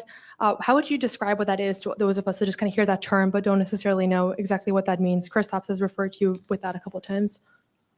It's just faith, consistency, hard work pays off. It's just something I've lived by since the beginning. I think my first interview with Boston, I said I was going to go to war for this city, and I don't think nothing has changed. So whatever it takes every single night, you leave it out there and you hope for the best. And there it is, Jaylen Brown coming off a huge night tonight, 36 points. Huge, leading the way, 36 points, 10 rebounds, 5 assists, 5 of 7 threes, 41 minutes. That was another huge thing. There's something big too. Another huge thing that we didn't talk about. Putting forth the 41 minutes was impressive. And again, they get asked a lot about the physics. Mm-hmm. He's brushing. He's gonna keep brushing off the knee stuff, and I get that. And that's good. That's what he should do there. But they keep getting prodded on the physicality stuff. And again, like I said, we'll get back to Jaylen because we're going to talk with Noah and Bobby when they jump on the show here. But we're also going to hear from the Magic because they keep getting asked about it, and they're whatever, man, we're tough sort of kind of mindset to it, and they're going to cry. So as I said, we are going to get to that as well. First off, we do want to tell you about our pals over at Game Time. And again, take the guesswork out of buying tickets with Game Time. You create an account, use code CLNS, $20 off your first purchase. Terms do apply, and that's all you got to do. You want to get in and check out games. There it is right there. Game Time, whether it's games, whether it's concerts, doesn't matter. Game Time is the place for you to get in and see the Celtics on their journey to Banner 19. It is the playoffs right now, and this is what you're going to need. You're going to need some help getting in there. Game Time's got it all in pricing, so there's no hidden fees at checkout, panoramic views from your seats, get best price guarantee up to 110% the value of anything that you find a better deal, because you're not going to find one, and really great deals as you get closer to game time or to the start of your show, up to 60% off in discounts. Really, really, really smart to get involved here. So once again, download that Game Time app, create an account, use code CLNS, and $20 off your first purchase. Terms do apply, and let's check it out. Let's see what we got here. Let me get that out of there. Let me get you out of here, and I'm put you on here. This is Orlando. Anyone want to go to Orlando? Sure. You want to send me? Sure. It's school vacation week for those of you in Massachusetts. And why don't you take your kids down to Disney World and check out a game? Yeah. Go to Disney World, disappear for a few hours, let the wife end up at like Universal with the kids, and you just go, and just sneak out to a game. See, or go you for a walk. You stay with your kids and send your wife to the game. It doesn't matter, but you can check it out here, or you go to the game. whatever it is, decent tickets you can have here if you want to go to Orlando. That's what you're looking at here. Is there going to be a Game 5 in Boston? I don't know, Jimmy. Probably not, but we'll see. Not if my prediction comes true. Not if your prediction comes true. So again, check it out with Game Time. Download that app and get involved in the action today. We talked about the feistiness. Al Horford asked about the physicality. Here's what he had to say, and let me get Game Time out of here. We're going to stop sharing. We do like Game even Time, though sharing is it's caring. over. And here's what we're looking at here with Al. To Gary Washburn of the Boston Globe, also co-host of the Big Three podcast, you can see here on the CLNS Media Network, asked whether was it intentional? Yeah, it was. He told the Globe, starting to run the break, and he got into me there and impeded my progress. Bang. That's Washburn's tweet on the screen here. So Al, feisty as you don't see Al like this. Even Al at practice, Getting angry in his old age. at practice yesterday, Al absolutely thought that the KP thing on Tatum was extra spicy on purpose and said he'd been trying to go hard at him all game long, and it was leading up to that, and they let it go. That's what pisses me off too. I said this with Bobby yesterday too. When you let them play, you let them keep pushing the envelope and how far they can go. And that's Right. that's when people get hurt. So I don't mind. You got two superstar teams both going at it, and they both have a lot to lose. Oh, really? Only the Celtics have something to lose here. If you're going to let Orlando bully them, Orlando's not going anywhere. They're going home. Okay. They're done. Right. They're done playing basketball. What's going to happen? You're going to knock stars out of the playoffs. So while I don't mind letting people play a little bit, and clearly the NBA sent out a memo at the beginning of the playoffs, like, let's swallow those whistles a little. It's gotten stupid, and it's mucking up the game a little bit too much right now. There's a ton of hand checking, grabbing, and then it's weird because late in the game they start calling it more tightly. So right now it's a mess, but they thought that this was intentional. Here's the Magic talking about the physicality. You know, we're out competing. You know, it's physical. It's the playoffs that come with it. You know, KCP just happened to be in it, but it could be any of us. You know what I'm saying? Like, it happens. You know, it happened last year. You know, we love that though. You know, that's the playoffs. That's the best part of the year, in my opinion, because you know, you're getting the crowd involved. You know, it's a lot of fun in my opinion. So, you know, we'll be fine. It's a playoff series. Anytime teams just continue to go head to head against each other, you know what I'm saying, could potentially 7 straight games. I mean, there's going to be some touches. There's going to, you know what I'm saying, be some physicality. But, I mean, that's playoff basketball. I mean, both teams will win. And, you know, they just think it's part of the emotions of the game. You guys talked about embracing that over the last couple of days. Yeah. I mean, we know what type of team we have. We haven't shied away from any type of scuffle or, you know what I'm saying, anything like that. So, I mean, that's just who we are as a team. And, you know, we'll continue to play like that and, you know, try to get it. This ain't the octagon, boys. Jimmy, I have a question for you. Is there a team out there that doesn't think it's tough? You know, oh, that's how we play. We're tough. You know who's tough? Bobby Manning's tough. Bobby, speaking of tough. Bobby Manning's tough. He's in there. He's asking the tough questions. So tough. I was about to go to a second round with KCP. I was getting nervous going back for round 2, but I didn't see him. Yeah.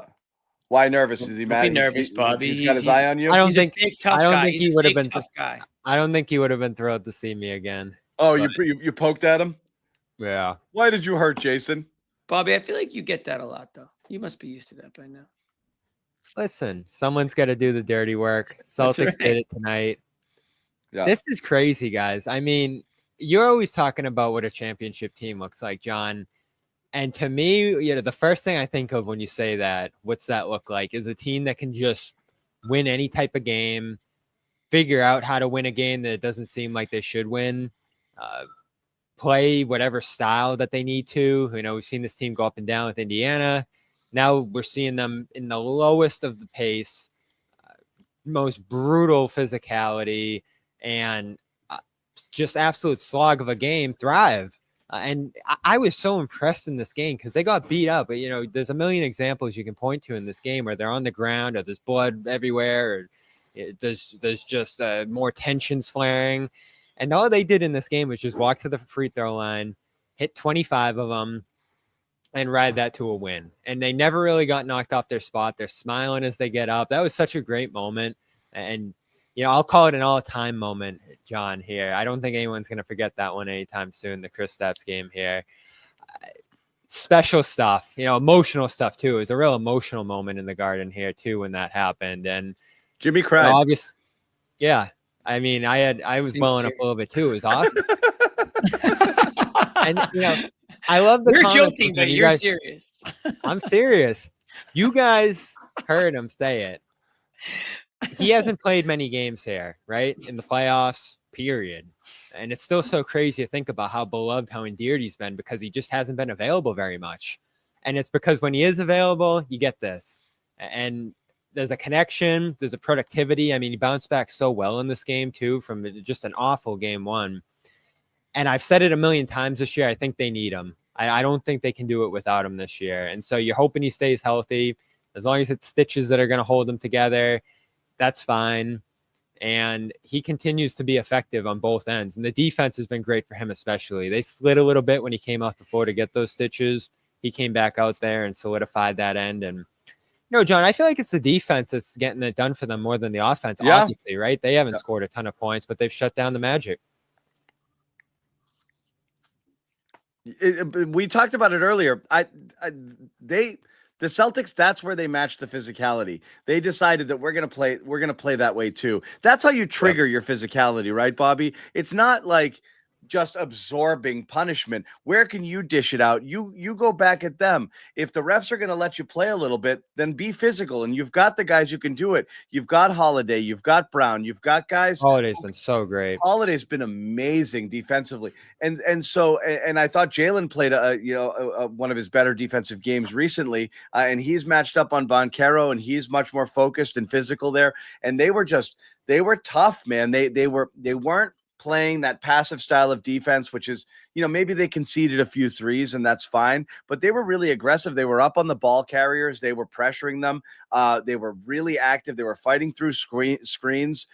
Even when you had guys like Pritchard, when he'd switch up onto Banchero, he was bodying him and trying to keep and doing a pretty good job trying to keep him from getting downhill. I thought across the board, the guys who played the majority of their minutes, Al was great too. Really, really, really, really dug in on the defensive end. So I agree 100%. I thought this was one of their some offensive tougher physicality games too. Yeah. You think of offensive rebounding early. That's where they built their advantage in this game in the first quarter. And then at the end of the game, and not that there was much doubt at that point, they're up 9, but Pritchard stuck under the basket. Magic are hitting a bunch of shots in that fourth.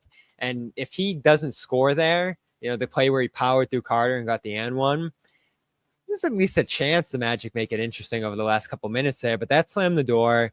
He's been great. The guard play across the board has just been the biggest mismatch in this series. The Magic are getting nothing from their guys. KCP, a complete zero in this game. Corey Joseph doesn't really do anything for them right now.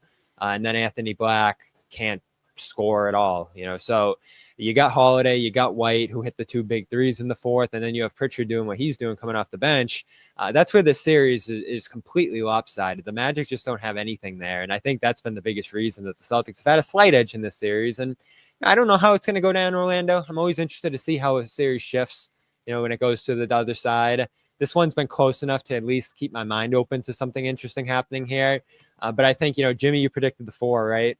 I did. This could end up being the Pacers style 4, where it's 4 really interesting games, 4 tough games to win, but 4 games nonetheless, and then you move on. So yeah, I'm not feeling as great about 6, obviously, now, but you do see how the Magic have made it tough for them, quarter to quarter, minute to minute. Yeah, I mean, we said it, like, this is going to be annoying, but we said it was good. I love it. I'm loving this series so far. You got the tensions, you got the villain.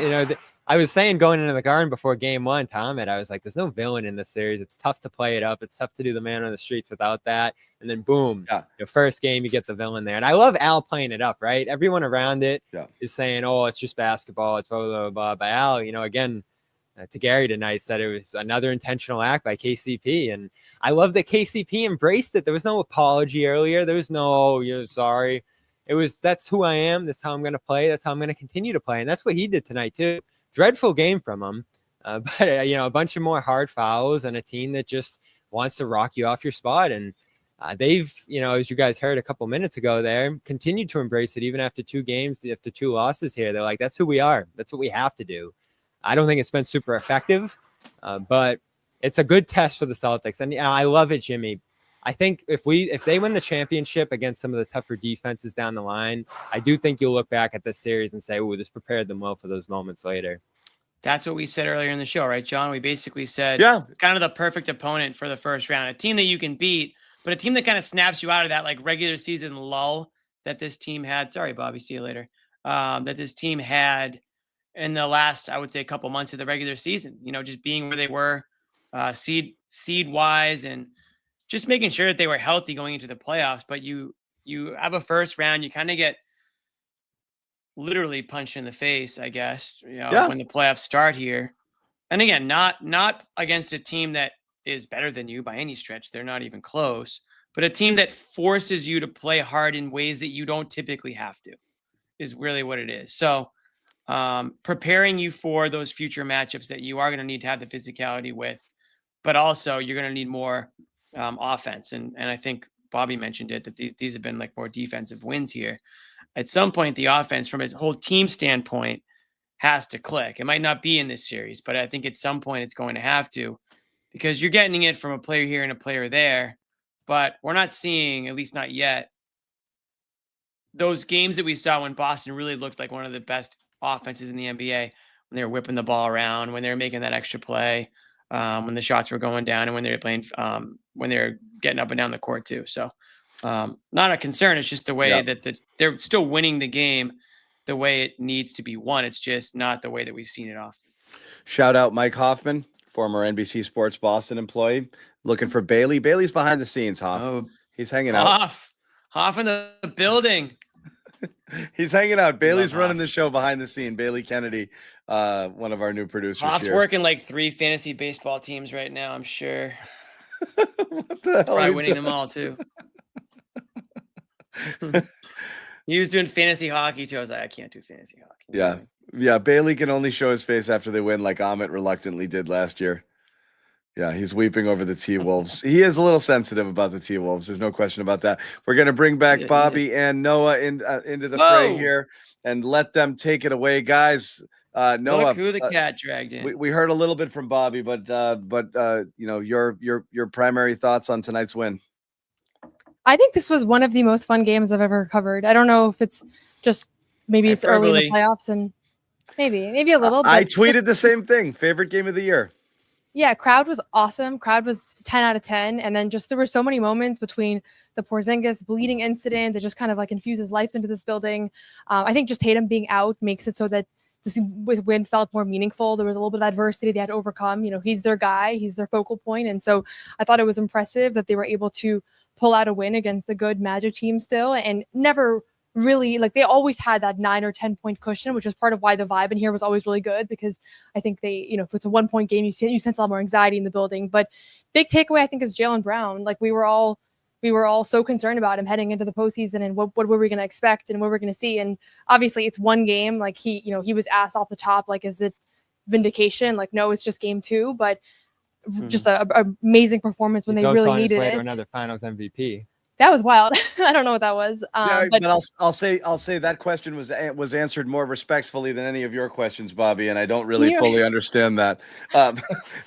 Is he on his way to Finals MVP? I don't know what that was, but I mean, if you just look at, like, what did he finish with? 36 points, 10 rebounds, 5 assists. He almost had a Tatum and game. I thought the most impressive part of his game was that he was 5 of 7 from 3. And when he hit those 2 threes to start the third quarter, we've watched Jaylen Brown forever. He likes to keep going until now. He's missed a few. So does Tatum. That's just the nature of, like, the way that he check. And he didn't force one shot in that stretch. A couple of times he could have forced another 3-pointer, and instead he kicked it to Al, kicked it to Derek. And to get hot and to not have that stop your team's offense was so huge. So they needed him today. I know he relishes the opportunity to show that he can be that guy. And that's the big story here, I think, is just what he was able to do. And I thought Tatum was going to play. So I was a little bit surprised when we never even saw any signs of him until the game started. I'll be interested to see how long they hold him out here, because I think tonight they tested a concept that they could potentially be better without him and get him more time and rest and treatment here.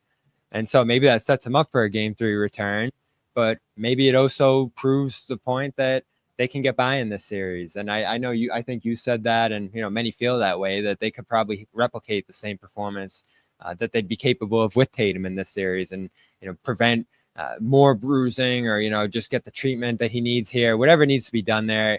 I'd probably lean towards seeing him in game 3, but you did see the wrap there. Saw him in the hallway after. It didn't look like there was too much there in terms of big wrap or anything like that.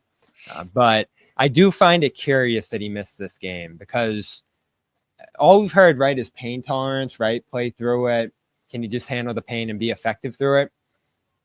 If that was all this was, I don't know why he doesn't play this game. Well, what we do know about him is that he hates missing games that mean nothing, and he's never missed a playoff game. And it seems so solidified, right? He didn't even try. Yeah, he didn't warm up. He wasn't even in the locker room. He didn't show up at the usual time he does. It was a very weird way how they just shut him down for this. Yeah, game. I think it made it pretty obvious that it was not really an option. Like, I think if it was an option, he would have played. And pain tolerance doesn't mean that he's like, oh, I don't want to feel the pain. It means that the pain might literally prohibit him from doing the things that he needs to do to be effective. There's nothing I hate more than watching a guy hurt the team because they have to play through injury. And I think I was happy. Does that change 2 days from now? Well, not anymore, because now they have a 2-0 lead. I think if they lose this game, there's a ton of pressure on him coming back to game 3. But I don't think that they feel a ton of pressure right now. Maybe they drop game 3 and they say, we really need him back for game 4. But, they're in a pretty good spot right now. So you think he could miss game 3 too? He could. I mean, again, I didn't think this was like, I didn't tweet this out because I didn't want to act like I knew something, but I was sure he was going to play today. I think I texted you, I was very surprised to see. So I'm not going to try to predict what's next for him. I do know that bad mood that he was in after game 1, that we all sense that he's in a huge bummer mood after a playoff win. Yeah. Now we understand why that is, because I think he knew deep down that this injury was maybe going to have some longer term consequences than we realized in that moment. Yeah. A lot of ramifications. No more videos in the hallway either. I don't think we were ever allowed to take videos in the hall. I think people just didn't realize. They've made it very clear now with big signs and on every corner that you can't take videos in that area where we saw him and his mom. Which would have come into effect today, because apparently there was blood all over the halls. Yeah, no, we didn't get the Porzingis. No Porzingis blood. Yeah, right. Yeah. I don't think anyone would have filmed it. Let me ask you guys this, because Jimmy and I were kicking it around earlier, back to the Jaylen conversation. Did you think, and Noah, you mentioned he didn't do the heat check stuff, which I thought was good because it was good discipline there. He did have it going. And 5 of 7, you don't see a lot of those types of nights from Brown, certainly not this season. So he did have it going. He could have absolutely forced the issue, didn't, which was great. The 2 things that stood out to me the most were just he had the ball on a string, but I thought with his hesitation moves to the basket, and he had guys really kind of on roller skates there. I know a couple of them were switches and guys who were going to have a difficult time staying with him no matter what. But even still, I felt like most of those games we saw where he was trying to force the issue and play through the pain late in the season, he had a really difficult time getting around anybody. It didn't matter if he got a switch and he got the ISO that he wanted. It felt like he was just trying to force his way around them, and he couldn't get where he wanted to go at all. And I felt like here, the hesitation and the movement to get free, I felt like even when he was scoring into those games late, they were tough contested shots where he had to rise up with people draped all over him or make a very tough lefty finish. And here he was getting places without people draped all over them. He was getting around people. He was getting separation on his pullbacks. And even compared to the Phoenix game, and I think it was the Washington game late in the year where he had a nice looking box score. Even, I think back then you were like, yeah, he was, the numbers look good, but he kind of still looked the same-ish to me. Did you guys think physically we saw a different person tonight? I did for sure. Yeah. For sure. And there's one play, I forget who he stole the ball from, but there was a steal. That was great. That was like a thunderous moment here. That's like playoff Jaylen Brown. We think about the marquee moments against Luka, against whoever. Like, you could feel that, 2 weeks ago, I think that would have been a layup, and he probably wouldn't have gotten the steal either. So I don't know if he's just playing through it a little bit more. I don't know if it's the injections. If I had to guess one thing, it's It's probably the injections that have helped. Time has passed a little bit as well. He did rest for that week or so at the end of the season. So it could be a confluence of things, but he might not say it's vindication. I think it's a little bit vindication for now. Maybe There's a long road ahead. Yeah. Yay, science. We're happy. The injections worked. I love the finger roll too. But I thought he looked like a different guy. And if that's so, the thing Jimmy and I were talking about earlier, you talk about mood, right? Mood following the Tatum game. And Bobby was all over this. Like, Tatum didn't seem right, and I really thought he kind of had this locked in. Like, there's something wrong here. They said negative, and Joe's saying he's fine. I don't. Something's wrong. And then Joe the next day, well, we don't know day to day. And then you hear the Joe bone was bruise avoiding thing. questions about it after the game too. He's still avoiding it. Yeah, You could just say it was like close to game time. I don't know why that was interesting. It's very clear the way that they managed it today that it was never playing. He was never playing. Yeah, I mean, very clear. They didn't even attempt it.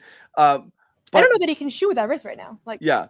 That's why I worry about the next game. Yeah. So mood was, That's why my panic Tatum's is- banged up. And if they're going to, and now if he's banged up and Jalen's banged up, like not this series, I still think you can probably gut it out. But we didn't now your mention long-term John, prospects 41 are minutes. gone. That's the other thing here. Now, after this game, seeing Brown look like Brown and thinking, well, if you got to survive a little bit, and all of the Twitter doctors went to work and said the bone bruise in the wrist is the type of thing that's going to probably go away sooner than a knee situation would be, because it's not the constant pounding and impact and this, that, and again, we don't know the exact injury there. But if he can come back even in a week to 2 weeks closer to himself, if it's a pain tolerance thing, but he's going to feel fine. All of a sudden you're like, okay, huge sigh of relief. But I feel so much better about everything just having watched Jaylen look like Jaylen, even though Tatum is currently hurt and you don't know when he's coming back. My general vibe around the team and their long-term prospects improved tremendously. Sure. Just watching Brown look like Brown tonight. And as you guys just pointed out, the 41 minutes as well is like, oh, legit. No, because even last game, 30 minutes on the button, so it's like, what are we doing here? Biggest thing I was looking for. What tonight. are we doing here? Is he limited or not? And this is the first indication where you're like, he's not. Yeah. And that's a huge change in terms of the overall outlook. And I know a lot of people were like, I was never worried, but like, you should have been worried until you see it. You had to wonder. And this, I think, helps to allay a lot of people's concerns in terms of this defense. Them and this team. And it was great. It was great. And even if he didn't score as efficiently as he did, just how he moved, I was so heartened by it. But yeah, I think the movement was night and day from, I'm thinking back to that Madison Square Garden game. That was the peak of the panic. And even myself, I think I never had qualms with how he managed it, but like I was realistic about what the knee situation might look like. That game had you wondering like what version of him are you going to see in the playoffs. Two other things, I don't know if I'm sure you guys touched on it because you guys have been on for a while, but two other things that I think answer some questions around the postseason. I know a lot of people had concerns about Pritchard being effective against good defenses and against playoff defenses. I thought last game, obviously, he had a hot shooting game. This game, he missed a bunch of bunnies. He said post-game, I asked him about the layup. He said, I missed literally at the rim. He found a way to be really effective, I thought, on both ends. And it wasn't like one of his best stat lines. I don't even know what he finished with, maybe 14 or so you guys have that up there. But I thought that he had his imprints all over this game. And shots. The blast there was a question, was so big too. Yeah, and there was a question of like who's gonna get minutes. I saw people on Twitter like, is Baylor Shireman or Torrey Craig gonna get minutes? I knew that was never gonna happen in this game. Peyton Pritchard was a lot of who had to pick up some of the minutes and some of the load and some of those late game minutes that, because Tatum was out. And I thought that he stepped right into that job. And then the other one is Drew Holiday, who just physically, there were questions around, has he regressed since last year? I don't really feel those concerns. I felt like when he needed to drive for the basket, he was able to. He's defensively. the same guy. He's the same guy. He's been the same guy.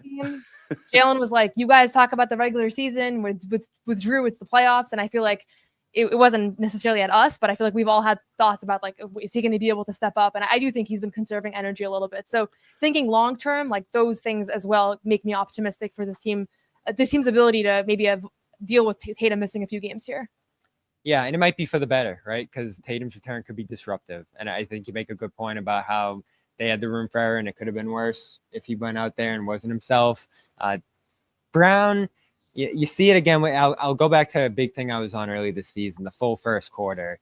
That's where he can gain the rhythm He loves it, shooting. yeah. That's where he can find the momentum to carry through a big offensive performance over the course of a game. You don't see him have many 30, 40-point games when he's in that second banana roll at Tatum there. So if he can continue that over another game, 2 more games here, you build a 3-0 lead, or you sweep this series, and then all of a sudden there's a whole runway up to the next series for Tatum.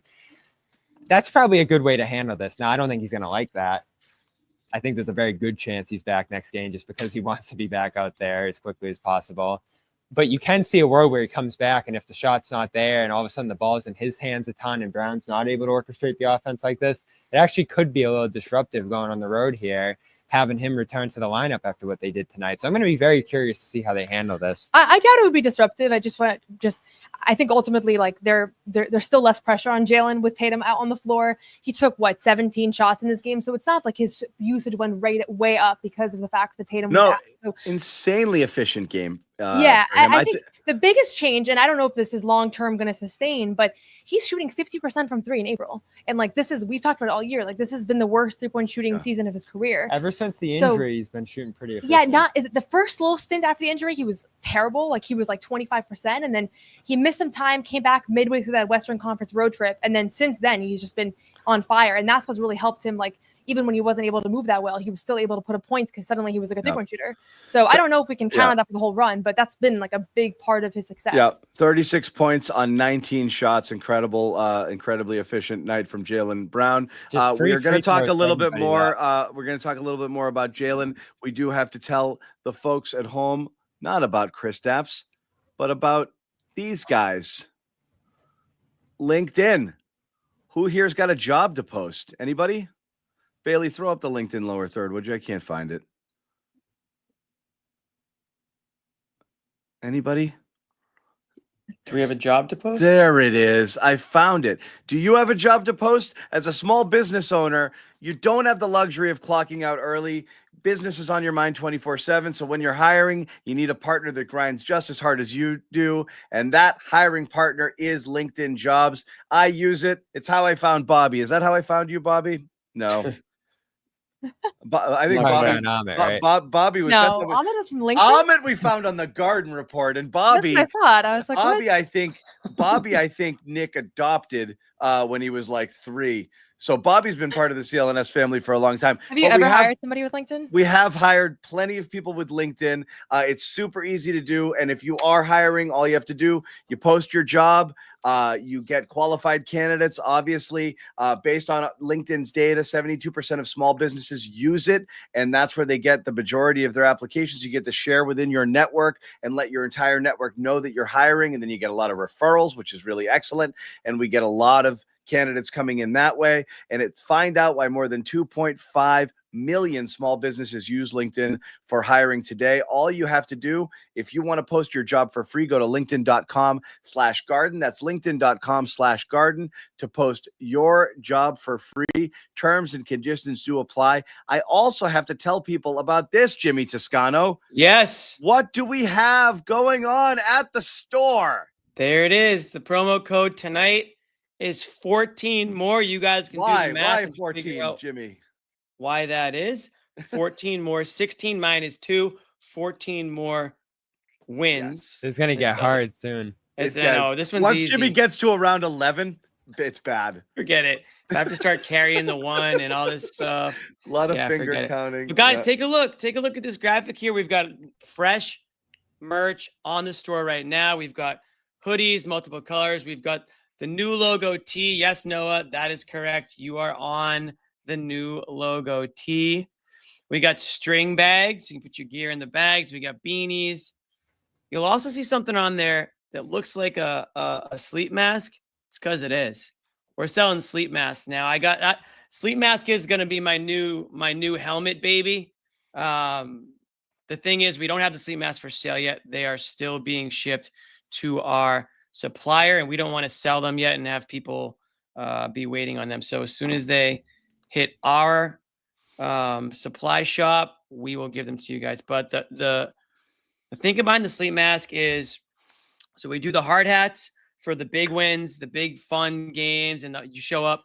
The sleep masks are the ones where either the team fell asleep, The snooze sleep fest. masks go on for the Tatum press conferences sometimes, hate to say it. Yeah, they go on for a bad take. You don't If hate to John's say just it. going on and on about a bad take, I'm tossing on the sleep mask. I can't listen to it. I can't Even see it. even my bad takes keep your attention. I don't think Jimmy, that's a good okay? idea for Jimmy, having him pay even less attention. Even my bad takes are riveting. Well, they're going to be available in case they really go off the rails. Thank you, Jason, for the hard hat love there too. But yeah, a lot of good stuff in the merch store. And if the Celtics take this thing where I think we all think they can, we might have to come out with another championship T-shirt like we did last year. A lot of people enjoyed. So okay, we'll see. All right, Nothing and to that jump the was gun yet. that was 7 minutes on the merch store by Jimmy Toscano. It was maybe a minute after an hour and 45. So I hate to do it, but we're this deep in the show, so I will point it out. The reverse, we talked about, is Pritchard going to be playoff Pritchard or a regular season empty calorie stat Pritchard? Is what that was kind of the version you got of him last year, and he's clearly proven that he's taken his game up a level, and he's been terrific against a team he didn't play well against in the regular season, and a team that's making it really hard on him, and they're playing him physically, and they're hunting him on switches, and he's very competitive defensively, and the refs are letting everything go, and he's getting hand checked all to shit, and he keeps fighting. So Pritchard's been phenomenal. The other two bench guys right now have been the far opposite of phenomenal. So we have to spend a minute talking about Luke Kornet being played off the floor within a minute of being on it each time he was there. And Hauser has yet to score a freaking point in the series, guys. How many shots has he taken though? Like 2, right? Well, that's part of the problem. That's what I'm saying. Yeah, I don't know why he can't. I don't know, because we've seen. I mean, they're guys trying to do it. run all the Celtics off the 3-point line, and Hauser, obviously that's what he does, and it's been effective. But yeah, I mean, he only took, I think, 2 tonight, and I'm not sure what it was the other day. Only one attempt. So 3 attempts series, 0 for 3. That's it. But 22 minutes total, in the games, and then Luke. I mean, the last we saw him, he was basically part of a 5-point swing at the end of the third quarter, and that was it. Yeah, I think. And then he had to come in because KP was bleeding. KP was bleeding, but that's about it. He might be playing his way back into a contract the Celtics can afford. Yes. News. He's got the silver lining after row with. I think he's been good defensively. I think offensively there haven't been opportunities for him, and whether it's the rebounding, which is where he made a lot of that money during the year. And I forget who brought it up. One of the guests I had on last week. He drew a couple fouls. Playoffs. Yeah, now that's battling playoffs, for rebounds, so he was fighting. Yeah. Yeah, teams aren't going to let guys sneak through the glass the same way they might during the regular season. So I think it's fair to wonder if that part of his game is neutralized a little bit here. But offensively, I think Tatum being as off balance in that first game as they were, they never really got things going with their partnership out there. I think it's hard to get to that too, rotation-wise right now. So you really only have a half where they've been able to try that. They tried it with Jaylen and him today. It definitely wasn't the same. And then the Magic just collapsed so well off the rolls that they're meeting him at the rim. They're being physical with him in there. I don't like the hook shot he threw up today. They kind of airballed. So there just haven't been a lot of opportunities for him offensively. Defensively, I like the look with Kristaps in this one. I thought that was pretty disruptive inside. I think he's made a few plays. Paolo's tried to attack him, and I think he's held up decently there too. The big thing with Paolo, he's killing them right now. He's been awesome. I've been blown away by what he's been able to do through 2 games. But, when they putting a Luke on him and when they're putting some of these switches onto Paolo, they're forcing him into the long twos. They're forcing him into some of the really difficult shots that I think they're going to live with here. And I think they're okay with Paolo going off in this series. And If everybody else continues to do nothing, then Yeah. Paolo and Franz scoring efficient 30 points is fine. I've been amazed by the lack of support those 2 guys have. It's one of the most stark situations. But I think the Luke thing is a big part of his advantage, is that he's played harder than everybody all year. There were so many games where the other team. I don't think you're looking at him right now and saying, "Oh, he's done." No, not at all. Not at all. No, and I think that he had some good moments even today. But like his gift has been his motor and how hard he's played in a lot of ways. And Yeah, he's it not is going to be sneaking a up little on bit anybody. mitigated. yeah, it's going to be a little bit mitigated. The other thing is, I think you're absolutely right. Like he needs Tatum back. Like those two guys have been so lethal together. And But I don't know how they get to those minutes because you Well, have Kristaps right now. You have Al. You know, you're going a little small with Pritchard. So well, I think Tatum's going to play like the majority of minutes, anyways. I think the But- Pritchard thing's related though, because if Pritchard's going to be this, he's playing. So this is kind of like me going a little versus smaller. you. This minutes battle. The battle. So I think you're I'm going to go. I'm 2-0 right now, just like the Celtics. I think you're going to go smaller if Pritchard's doing this. If there's a moment where Pritchard's not as effective, you're probably loading up and going bigger. So it is a little trade off between those two. And then I think with Hauser, we're seeing that he's probably just going to kind of be a 5, 6, 7 minute per night guy in a bad matchup to, stave some wing depth in a game like this where Tatum's out, or if Tatum's in, have some stretches where there's an advantage for him and maybe he can get a couple of threes off. And that's going to be his role. It's going to be a tight rotation. I do think you basically have 7 guys that you're comfortable playing starter minutes. And so that makes it hard for Sam and Luke / anybody else to potentially go out there because I think they've shown that Al's a starter and Pritchard has been playing starter minutes most of the season. But with Tatum out and you go double big, you assumed Luke would take on a bigger role, and instead they went. With I thought he was going to be great in this series. They went with the 3 guards more often than they did double big with Luke in this one. I wonder if they were running double big without a little bit. Yeah, maybe, but it would make sense the 7 starter minutes because Pritchard's earned his, so he's going to play his full allotment. But without Tatum, I thought there'd be a chance for someone to step up, and they tried it. You could tell Joe didn't like it, and that was it. So that's the fear. That's the fear. Physical, athletic plays some of these guys off the court. The big victory out of this is if you've got Horford and Porzingis healthy, you need Luke a little bit less. And yeah, when you get Tatum back in there, you'll still be able to do some of the things that you do with that second unit there. But having Pritchard being able to survive a team like Orlando and play the way he's played in these 2 games is a huge boon, not just for these games, but looking forward, I think, without worrying that he's going to get played off the court against certain types of teams. Are you starting to worry that they might not get out of this series in one piece? No. One game, Tatum's hand falls off, and the next. No, but I will say league-wide. Hand falls off. League-wide, the NBA is making a mistake right now because they clearly sent out a memo and said, let him play. And that's allowing shitty teams. They didn't let him play tonight. They're like 100 free throws. Yeah, I know, but they let a lot of stuff foul go. like literally every possession. They foul 5 times on the way to the basket and they call the 5th foul. Yeah, right. It's like you gotta call one. It's insane. So eventually they try to warn Tatum going in. You should see what's going on in the Houston Golden State game right now. It's just a wrestling match. That was actually playing in the Celtics locker room when we were in there waiting Jimmy for Butler Pritchard, broke his pelvis, I really like watching. No, but he's out with a pelvic contusion. He landed he got undercut. Thompson. Draymond Green's wrestling and body slamming people, and they're just. It's gotten stupid right now with the level of physicality that's been allowed in the early rounds. I like watching it though. It's great to watch. This series has been so different. It's than any fun. Other.